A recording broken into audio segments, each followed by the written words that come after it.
पुण्यामध्ये देखील आता अवकाळी पावसाला सुरुवात झाली आहे। नागरिकांची त्यामुळे चांगलीच तारांबळ उडाली आहे। पुण्यातील अनेक भागामध्ये अवकाळी पाऊस बरसतोय।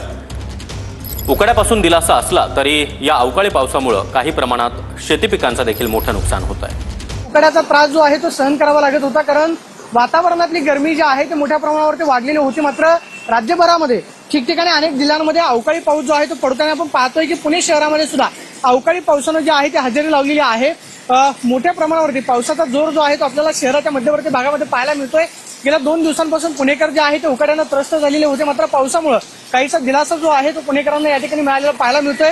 मात्र अवकाळी पावसानं राज्यातल्या अनेक जिल्ह्यांमध्ये शेतकऱ्यांच्या शेतीमालाचं नुकसान जे आहे ते सुद्धा मोठ्या प्रमाणावरती झालेलं आहे। विजांच्या कडकडाटासह आपण पाहतोय की पाऊस जो आहे तो आपल्याला शहरामध्ये पडताना पाहायला मिळतोय।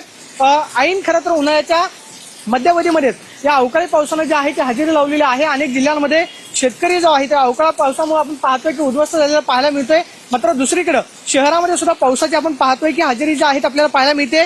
कोथरूड असेल, स्वारगेट, त्याचबरोबर बाणेर या सगळ्या शहराच्या मध्यवर्ती भागामध्ये आपण पाहतोय की पावसानं अवकाळी पावसानं जे आहे हजेरी लावलेली पाहायला मिळते।